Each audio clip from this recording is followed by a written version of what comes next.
एक डरावनी रात की कहानी। किसी गांव में बंटी नाम का एक लड़का रहता था। वह परीक्षा देने के लिए गुजरात जा रहा था।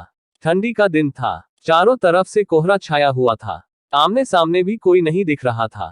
पूरे 15 घंटे के बाद वह गुजरात पहुंच गया था। परीक्षा अगले दिन थी, इसलिए वह एक होटल में रहने के लिए सोचा। रात हो गई थी और कहीं भी उसके बजट में सस्ता होटल मिल नहीं रहा था। काफी ढूंढने के बाद उसे एक सस्ता होटल मिला। वह उस होटल में एक कमरा बुक करवाया और जब वह कमरे में गया तो देखा कि कमरे के चारों तरफ जाले लगे हुए थे। ऐसा लग रहा था कि यह कमरा काफी सालों से बंद पड़ा था और कमरे के अंदर का माहौल एकदम डरावना और सुनसान लग रहा था। लेकिन उसने ये सब नजरअंदाज कर दिया और होटल से खाना मंगवाया और खा पीकर सोने चल दिया। जब वह सो रहा था तो लगभग रात के 1 बजे के करीब उसे किसी के पायल की घुंघरू की आवाज सुनाई दी। वह रात थी। बंटी तुरंत नींद से उठ गया और जल्दी से खिड़की के पास गया, ये पता करने के लिए को इतनी रात को किसकी पायल की आवाज सुनाई दे रही है और इस सुनसान रास्ते में कौन आधी रात को घूम रहा है, क्योंकि वहां होटल में बंटी और मैनेजर के अलावा कोई भी नहीं था। तो ये फिर किस औरत की पायल की आवाज सुनाई दे रही है। बंटी खिड़की पर काफी देर तक खड़ा रहा लेकिन उसे कोई भी नहीं दिखाई दिया। फिर उसने अपने कमरे से मैनेजर को फोन किया और उसे बताया कि मुझे इतनी रात को कब से किसी की पायल की आवाज सुनाई दे रही है। आपको भी दे रही है क्या? मैनेजर ने कहा कि सर ऐसी कोई बात नहीं है, आपको हवा से ऐसा लग रहा होगा। वैसे भी ये जंगली इलाका है, यहाँ पर तो हल्की हवा भी तूफान के जैसी लगती है। आप सो जाइए, ऐसी कोई बात नहीं है। बंटी मैनेजर की बात पर भरोसा करके फिर से सोने चला गया। कुछ देर बाद उसे दोबारा वही पायल की आवाज पहले से भी ज्यादा तेज सुनाई देने लगी। इस बार उसने अपने कमरे का दरवाजा खोला और सीधा होटल के बाहर देखने के लिए चला गया। जब वह बाहर आया तो देखा कि एक काफी लंबी औरत है जो सफेद साड़ी पहनी हुई थी। उसके काफी लंबे बाल थे और चेहरा ढका हुआ था। वह अपने हाथ में एक नारियल लेकर के होटल के चारों तरफ चक्कर लगा रही थी। ऐसा लग रहा था कि मानो अपने पायल की आवाज से किसी को बुला रही है। बंटी दौड़कर उसके पास गया कि कौन है ये औरत जो इतनी रात को यहाँ घूम रही है, लेकिन वह तुरंत ही गायब हो गई और चारों तरफ कोहरा ही कोहरा फैल गया। बंटी भी थोड़ा घबरा गया क्योंकि जिस औरत को वह सामने से देखा था अब वो नहीं दिख रही थी। बंटी अपने होटल में वापस जाना चाहा लेकिन फिर उसे दोबारा पायल की आवाज सुनाई देने लगी।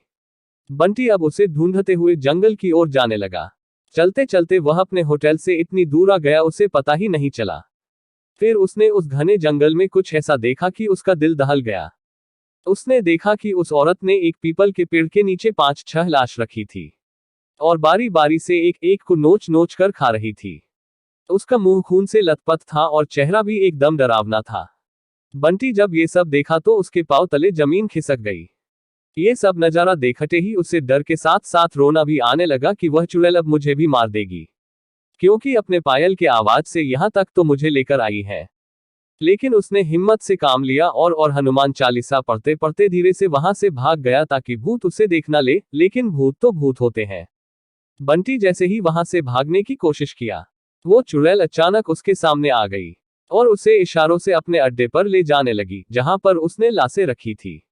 बंटी हनुमान जी जाप करके इतनी तेजी से वहां से भागा कि मानो जैसे उसके अंदर किसी की शक्ति आ गई हो। भागते भागते सीधा वह अपने होटल वापस आ गया। वहां थोड़ी देर रुका तो उसे एक आदमी दिखाई दिया। उसे देखकर ऐसा लग रहा था कि ये अच्छा आदमी है। वह बंटी के पास आकर बोला, अरे भाई क्या हुआ तुम्हें, इतना डरे हुए क्यों हो? बंटी ने सारा किस्सा उस आदमी को सुनाया तो उसने बताया कि भाई तुम बहुत किस्मत वाले हो कि आज तुम बच गए। वो भूत किसी को भी नहीं छोड़ती। और तुम इस होटल में क्या कर रहे हो? इसको तो बंद हुए काफी साल हो गए। बंटी जब उस आदमी का इतना बात सुना तो उसका डर कर मारे पसीने निकले लगे। फिर वह आदमी बताने लगा कि इस होटल में बहुत साल पहले एक लड़की के साथ 4-5 लड़के उसका भयानक तरीके से रेप करके मार दिए थे। लड़की तो मर गई लेकिन किसी को भी नहीं छोड़ी और जो भी रात के समय में इस रास्ते से गुजरता है सबको अपने कब्जे में कर लेती है और मार देती है। और कुछ दिन बाद इस होटल पर पुलिस का छापा पड़ा, तब से ये होटल बंद है। बंटी जब उस आदमी की पूरी बातें सुना तो वह बहुत जोर जोर से रोने लगा, ये सोचकर कि आज मैं मर जाता। फिर वो आदमी बंटी को चुप कराया और बोला, चलो आज रात तुम मेरे घर रह लो, मेरा घर पास में ही है, डरो मत, अब मैं आ गया हूं ना। बंटी उस आदमी को धन्यवाद किया और उसके साथ उसके घर चला गया। और अपने आप से एक वादा किया कि आज के बाद वह भूल कर भी कभी अनजान जगह पर नहीं जाऊंगा। आपको ये कहानी कैसी लगी नीचे कमेंट करके हमें जरूर बताइएगा।